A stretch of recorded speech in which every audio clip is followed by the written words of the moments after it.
Chapter 15, Deeper Magic from Before the Dawn of Time. While the two girls still crouched in the bushes with their hands over their faces, they heard the voice of the witch calling out, "Now, follow me all, and we will set about what remains of this war. It will not take us long to crush the human vermin and the traitors now that the great fool, the great cat, lies dead." At this moment the children were for a few seconds in very great danger. For with wild cries and a noise of skirling pipes and shrill horns blowing, the whole of that vile rabble came sweeping off the hilltop and down the slope right past their hiding place. They felt the specters go by them like a cold wind, and they felt the ground shake beneath them under the galloping feet of the minotaurs. And overhead there was a flurry of foul wings and a blackness of vultures and giant bats. At any other time they would have trembled with fear, but now the sadness and shame and horror of Aslan's death so filled their minds that they hardly thought of it. As soon as the wood was silent again, Susan and Lucy crept out onto the open hilltop. The moon was getting low and thin clouds were passing across her. But still they could see the shape of the lion lying dead in his bonds. And down they both knelt in the wet grass and kissed his cold face and stroked his beautiful fur, what was left of it, and cried till they could cry no more. And then they looked at each other and held each other's hands for mere loneliness and cried again, and then again were silent. At last Lucy said, "I can't bear to look at that horrible muzzle. I wonder, could we take it off?" So they tried, and after a lot of working at it, for their fingers were cold and it was now the darkest part of the night, they succeeded finally. And when they saw his face without it, they burst out crying again, and kissed it and fondled it and wiped away the blood and the foam as well as they could. And it was all more lonely and hopeless and horrid than I know how to describe. "I wonder, could we untie him as well?" said Susan presently. But the enemies, out of pure spitefulness, had drawn the cord so tight that the girls could make nothing of the knots in the ropes. I hope no one who reads this book has been quite as miserable as Susan and Lucy were that night, but if you have been, if you've been up all night and cried till you have no more tears left in you, you will know that there comes in the end a sort of quietness. You feel as if nothing was ever going to happen again. At any rate, that was how it felt to these two. Hours and hours seemed to go by in this dead calm, and they hardly noticed that they were getting colder and colder. But at last Lucy noticed two other things. One was that the sky on the east side of the hill was a little less dark than it had been an hour ago. The other was some tiny movement going on in the grass at her feet. At first she took no interest in this. What did it matter? Nothing mattered now. But at last she saw that whatever it was had begun to move up the upright stones of the stone table, and now, whatever they were moving about on Aslan's body. She peered closer. They were little gray things. "Ugh!" said Susan from the other side of the table. "How beastly! There are horrid little mice crawling all over him. Go away, you little beast!" And she raised her hand to frighten them away. "Wait!" said Lucy, who had been looking at them more closely now. "Can you see what they're doing?" Both girls bent down and stared. "I do believe," said Susan, "but how queer. They're nibbling away at the cords." "That's what I thought," said Lucy. "I think they're friendly mice. Poor little things. They don't realize he's dead. They think it'll do some good untying him." It was quite definitely lighter by now. Each of the girls noticed for the first time the white face of the other. They could see the mice nibbling away, dozens and dozens, even hundreds of little field mice. And at last, one by one, all the ropes were all gnawed through.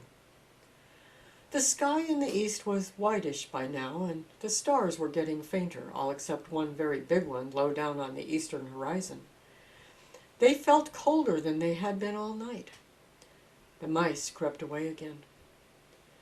The girls cleared away the remains of the gnawed ropes, Aslan looked more like himself without them. Every moment his dead face looked nobler, as the light grew and they could see it better. In the wood behind them a bird gave a chuckling sound. It had been so still for hours and hours that it startled them. Then another bird answered it.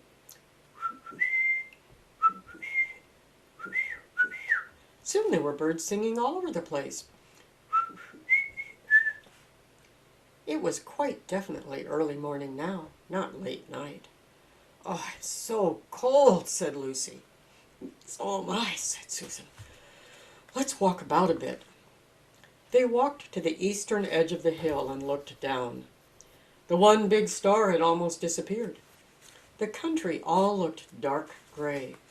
But beyond, at the very end of the world, the sea showed pale. The sky began to turn red. They walked to and fro more times than they could count between the dead Aslan and the eastern ridge, trying to keep warm. And oh, how tired their legs felt. Then at last, as they stood for a moment looking out toward the sea and Cair Paravel, which they could now just make out, the red turned to gold along the line where the sea and the sky met, and very slowly up came the edge of the sun. And at that moment they heard from behind them a loud noise, a great cracking, deafening noise, as if a giant had broken a giant's plate. "What's that?" said Lucy, clutching Susan's arm. I feel afraid to turn around," said Susan. "Something awful is happening." "They're doing something worse to him," said Lucy. "Come on." And she turned, pulling Susan around with her. The rising of the sun had made everything look so different. All colors and shadows were changed, that for a moment they didn't see the important thing. Then they did. The stone table was broken into two pieces by a great crack that ran down it from end to end. And there was no Aslan. "Oh, oh, oh!" cried the two girls, rushing back to the table. "Oh, it's too bad," sobbed Lucy. "They might have left the body alone." "Who's done it?" cried Susan. "What does it mean? Is it more magic?" "Yes," said a great voice behind their backs. "It is more magic." They looked around. There, shining in the sunrise, larger than they had seen him before, shaking his mane, for it had apparently grown again, stood Aslan himself. "Oh, Aslan!" cried both the children, staring up at him, almost as much frightened as they were glad. "Aren't you dead then, dear Aslan?" said Lucy. "Not now," said Aslan. "You're not a..." asked Susan in a shaky voice. She couldn't bring herself to say the word ghost. Aslan stooped his golden head and licked her forehead. The warmth of his breath and a rich sort of smell that seemed to hang about his hair came all over her. "Do I look it?" he said. "Oh, you're real, you're real! Oh, Aslan!" cried Lucy, and both girls flung themselves upon him and covered him with kisses. "But what does it all mean?" asked Susan, when they were somewhat calmer. "It means," said Aslan, "that though the witch knew the deep magic, there is a magic deeper still which she did not know. Her knowledge goes back only to the dawn of time. But if she could have looked a little further back, into the stillness and the darkness before time dawned, she would have read there a different incantation. She would have known that when a willing victim who had committed no treachery was killed in a traitor's stead, the table would crack and death itself would start working backward. And now..." "Oh, yes, now?" said Lucy, jumping up and clapping her hands. "Oh, children," said the lion, "I feel my strength coming back to me. Oh, children, catch me if you can." He stood for a second, his eyes very bright, his limbs quivering, lashing himself with his tail, and then he made a leap high over their heads and landed on the other side of the table. Laughing, though she didn't know why, Lucy scrambled over it to reach him. Aslan leaped again. A mad chase began. Round and round the hilltop he led them, now hopelessly out of their reach, now letting them almost catch his tail, now diving between them, tossing them in the air with his huge and beautifully velveted paws, and catching them again. and now stopping unexpectedly so that all three of them rolled over together in a happy, laughing heap of fur and arms and legs.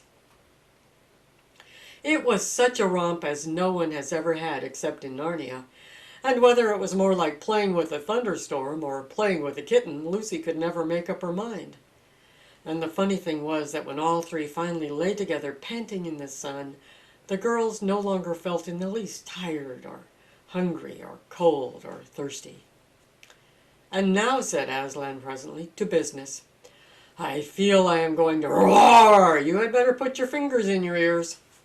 And they did. And Aslan stood up, and when he opened his mouth to roar, his face became so terrible that they did not dare look at it.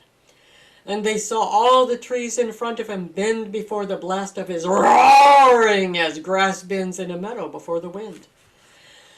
Then he said, "We have a long journey to go. You must ride on me."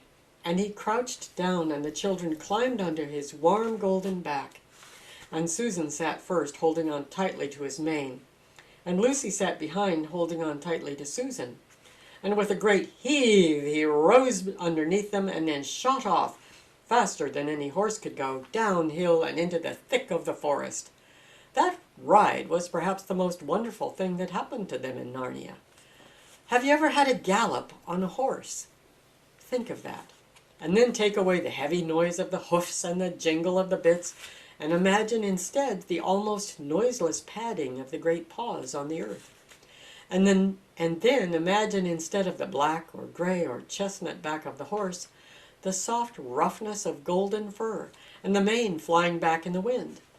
And then imagine you are going about twice as fast as the fastest racehorse.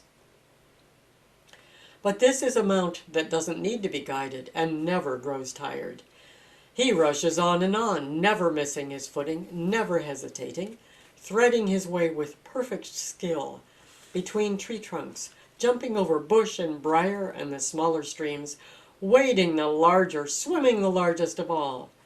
And you are riding not on a road, nor in a park, nor even on the downs, but right across Narnia, in spring, down solemn avenues of beech, and across sunny glades of oak, through wild orchards of snow-white cherry trees, past waterfalls and mossy rocks and echoing caverns, up windy slopes alight with gorse bushes, and across the shoulders of heathery mountains, and along giddy ridges, and down, down, down into wild valleys, and out into acres of blue flowers fragrant in the sun.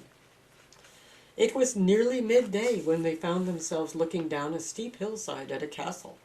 A little toy castle it looked from where they stood, which seemed to be all pointed towers.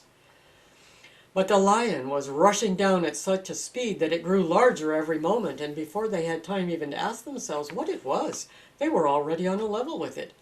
And now it no longer looked like a toy castle, but rose frowning in front of them. No face looked over the battlements, and the gates were fast shut. And Aslan, not at all slacking his pace, rushed straight as a bullet toward it. "The witch is home!" he cried. "Now, children, hold tight!" Next moment the whole world seemed to turn upside down, and the children felt as if they had left their insides behind them, for the lion had gathered himself together for a greater leap than any he had yet made, and jumped, or you may call it flying rather than jumping, right over the castle wall. The two girls, breathless but unhurt, found themselves tumbling off his back in the middle of a wide stone courtyard full of statues. Be sure to join me for Chapter 16. What happened about the statues?